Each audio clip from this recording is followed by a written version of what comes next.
Ayahku adalah dewa perang. Bab 401. Huh. Kaulah yang tidak tahu bagaimana hidup atau mati, seluruh keluargamu tidak tahu bagaimana hidup atau mati.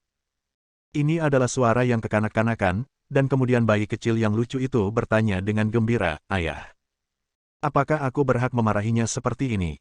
Guan Qianjun tertawa terbahak-bahak, "Ya. Benar sekali, putriku luar biasa." Nomor 6 tersenyum dingin, "Apa gunanya bertengkar, Guan Qianjun? Aku tahu kamu agak kuat, tapi malam ini, kamu ditakdirkan untuk tidak melarikan diri, karena kamu akan bertemu. Ini adalah serangan teroris paling mengerikan dalam hidupmu. Beritahu kamu bahwa ada kekuatan yang disebut hantu di dunia ini." Tiba-tiba, dari sisi kiri dan kanan hutan pegunungan, asap hitam mengepul. Di malam hari, setiap kepulan asap tampak sangat menakutkan. Mereka seperti setan yang muncul di antara langit dan bumi. Hal yang paling menakutkan adalah ada suara mantra yang datang dari mereka. Suara-suara ini berkumpul, seperti gelombang dunia bawah, membuat orang pusing mendengarkannya. Bahkan organ dalamnya terasa seperti akan hancur, itu sangat tidak nyaman. Qian, yang baru saja dijatuhkan oleh Guan Qianjun, gemetar. Bayinya tiba-tiba ingin tidur. Guan Qianjun berkata dengan suara yang dalam, "Gunakan keterampilan mental untuk mematahkan kekuatan dan mematahkan kutukan." Qian segera menurut, dan segera aliran udara dingin yang indah keluar dari dantiannya.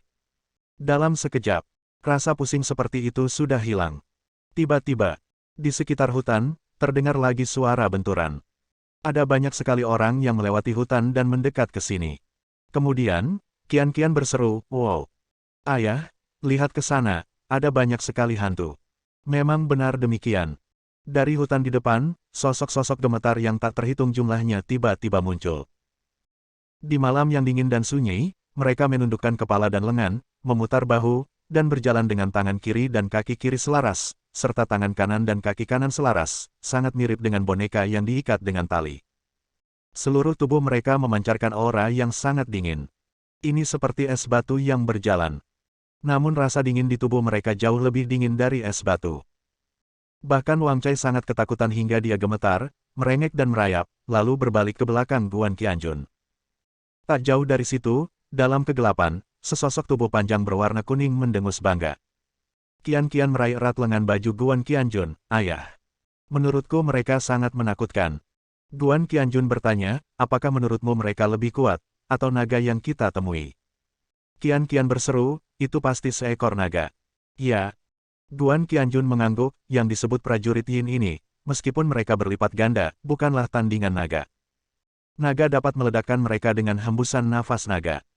Mata Qian berbinar dan dia segera menepuk dadanya, "Dan kitalah yang bisa membunuh naga itu." Percakapan antara ayah dan anak perempuannya dilakukan dengan suara pelan dan tidak terdengar oleh orang-orang dalam kegelapan. Tempat gelap. Suara menakutkan dan bangga dari No. 6 terdengar, "Guan Qianjun, kamu telah tertipu. Hahaha. Tentara jahat yang tak terhitung jumlahnya yang membawamu ke sini sudah cukup untuk membuatmu merasakan sakit yang tak ada habisnya." Ketika tentara Yin melewati tubuhmu dan berubah menjadi energi jahat Yin, memotong organ dalammu seperti pisau dingin yang tak terhitung jumlahnya. Kamu akan menikmatinya. Hahaha. Guan Qianjun merasa geli untuk beberapa saat, katakan seolah-olah kamu menikmatinya. Nomor 6 berkata, "Saya tidak mampu untuk menikmatinya." "Ini terserah Anda. Anda akan menikmatinya sepenuhnya." Guan Qianjun menjawab, "Saya juga tidak mampu untuk menikmatinya, jadi saya akan mengembalikannya kepada Anda, dan kemudian Anda akan menikmatinya sepenuhnya." Nomor 6 sedikit kesal, "Guan, apakah kamu idiot? Apakah menurutmu ini sayuran dari pasar sayur, dan kamu baru saja membayarnya kembali? Bagaimana kamu bisa melakukannya? Nikmati saja." Setelah jeda, dia berkata dengan muram, "Awalnya, aku ingin kamu menikmati rasa yang tidak enak ini terlebih dahulu, lalu memberitahumu tujuanku. Tapi sekarang, tidak ada salahnya memberitahumu. Biarkan kamu memikirkannya dulu. Pertama, serahkan porselen biru dan putih yang kamu ambil. Kedua, serahkan putrimu. Kamu boleh keluar, aku tidak akan berdebat denganmu lagi." Guan Qianjun bahkan lebih lucu lagi. Dia menebak dengan benar, dia benar-benar di sini untuk membeli porselen biru dan putih. Porselen biru dan putih masih ada di rumah Shen Feixue. Tentu saja Guan Qianjun akan menyembunyikannya dengan sangat diam-diam. Di kamar tempat tinggalnya, dia menggali lubang di samping kusen pintu, membungkus porselen biru dan putih itu dengan kuat dengan selembar kain, lalu memasukkannya ke dalamnya. Kemudian kembalikan bagian luarnya ke keadaan semula. Dia berencana untuk mendapatkannya kembali ketika dia punya waktu. Lagi pula, jika Qian-Qian memeluknya, dia dapat berkomunikasi dengan energi misterius di dalam, menyerap energi, dan menjadi lebih kuat. Dan putrinya, serahkan. Guan Qianjun semakin ingin tertawa. Dia bertanya, apakah otakmu adalah sebuah lubang pembuangan? Berapa banyak orang yang buang air besar di dalamnya? Kotoran yang kamu buang juga tersimpan dalam pikiranmu, bukan? Nomor 6 mungkin karena dia punya peluang untuk menang. Meski kesal, dia tetap tertawa, Guan, kamu pandai mengumpat. Namun, ternyata semakin kuat kamu, semakin kuat pula kamu. Semakin banyak kamu menggerakkan tanganmu, semakin banyak bintil yang muncul. Aku menasihatimu untuk patuh. Lagi pula, kamu bukanlah putri yang rela kamu lahirkan bersama Su Qingyi. Kamu tidak ingin. Apakah kamu akan punya bayi dengan Su Qingyi? Jadi, serahkan dia pada kami agar kamu tetap aman. Kalau tidak, jika kamu mati malam ini, kamu akan mati. Dengan mengenaskan, Guan Qianjun berkata dengan malas, kamu idiot. Nomor 6 berteriak dengan marah, Guan, tolong jangan bersulang untukku dan kamu akan didenda dengan anggur. Bodoh lu. Hahaha. Bagus sekali, kamu berhasil membuatku kesal, jadi jangan salahkan aku. Bodoh lu. Kamu benar-benar tidak tahu bagaimana cara mati. Bodoh lu. Tidak. Percaya atau tidak, saat aku marah, meski kamu memohon ampun, aku akan. Bodoh lu. Akhirnya, nomor 6 tidak tahan lagi dan berteriak dengan marah, Tuan Bao Suzi, biarkan tentara dunia bawah ini membunuhnya. Bunuh putrinya. Jangan biarkan anak anjing itu pergi. Sebelumnya, ketika No. 6 sedang menegosiasikan persyaratan dengan Guan Qianjun, kelompok tentara dunia bawah yang padat itu berhenti. Sekarang, di bawah teriakan kerasnya, suara-suara membingungkan dari pengucapan mantra datang dari sekitar, sehingga sekelompok besar tentara Yin sepertinya diminyaki. Ini dimulai lagi. Dia terhuyung menuju Guan Qianjun. Roh jahat itu luar biasa. Tidak peduli siapa itu, melihat pemandangan ini, mereka akan ketakutan setengah mati.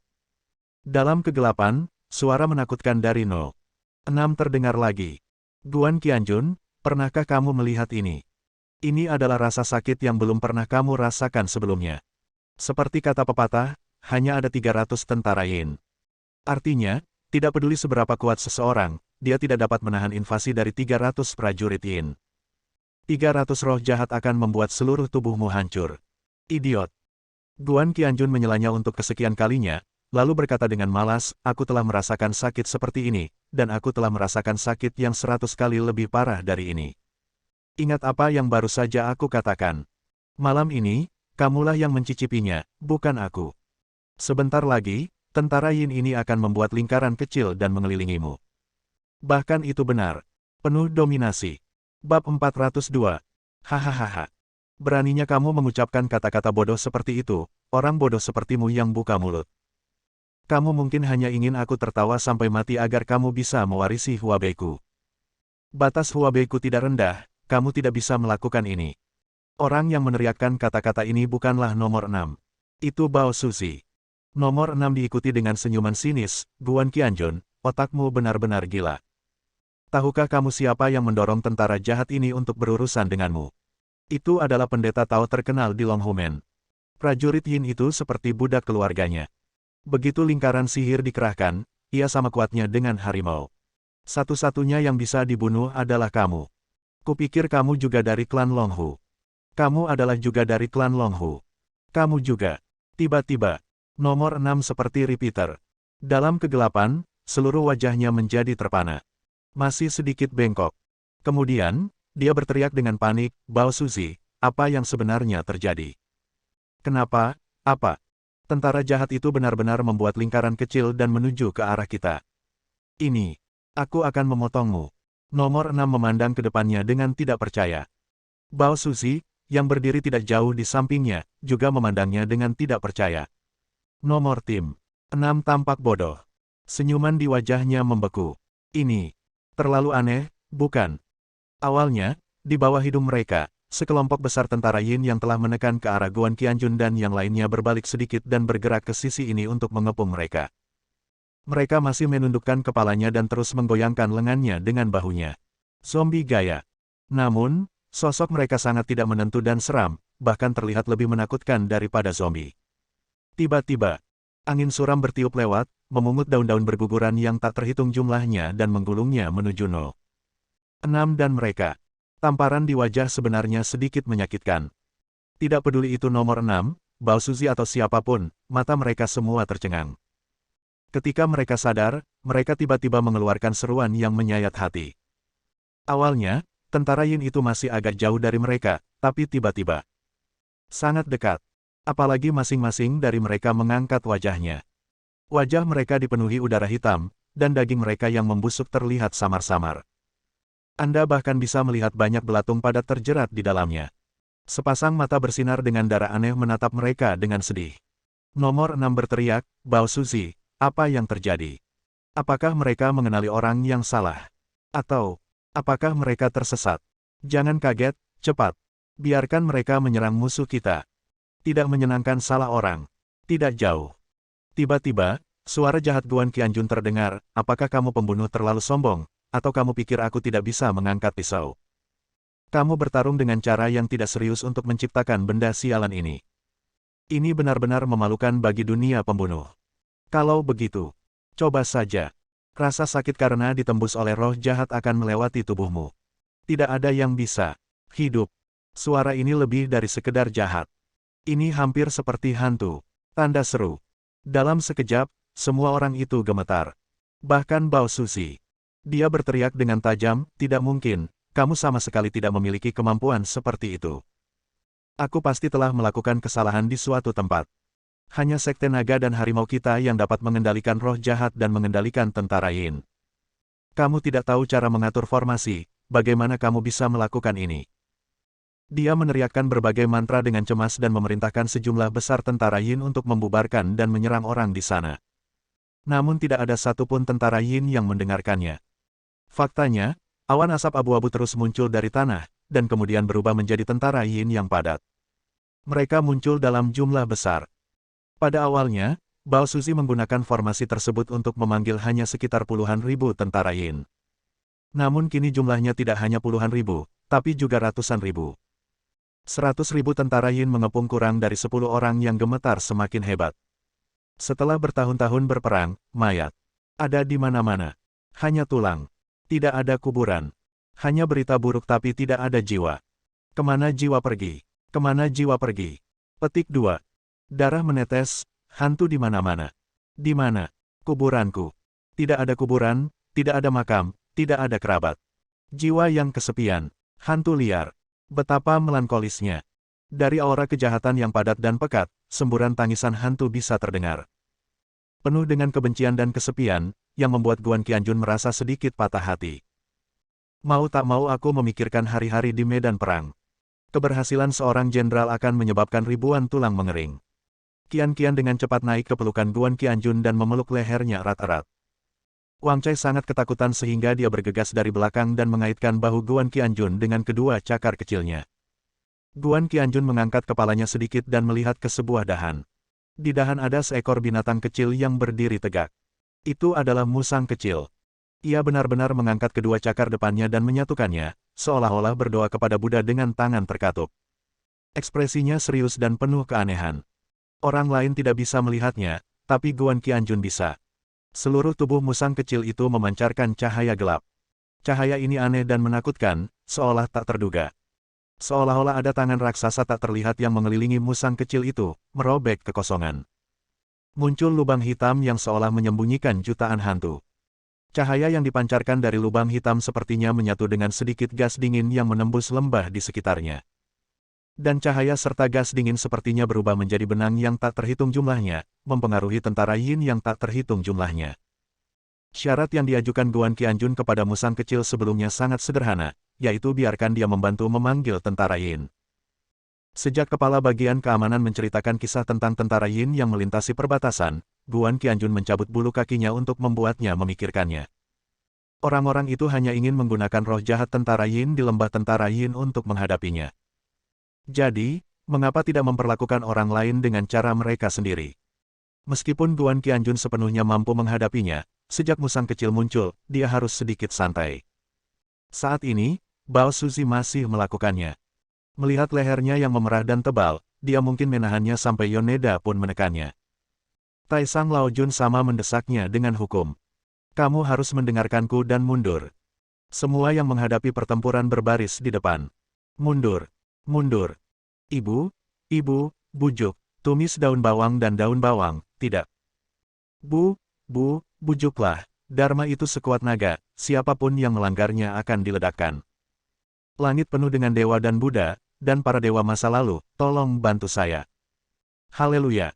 Haleluya. Amin. Di samping. Nomor 6 dan yang lainnya merasa pusing setelah mendengar ini. Bao Suzy, apa yang kamu lakukan? Mengapa kamu bahkan memindahkan barang-barang barat itu?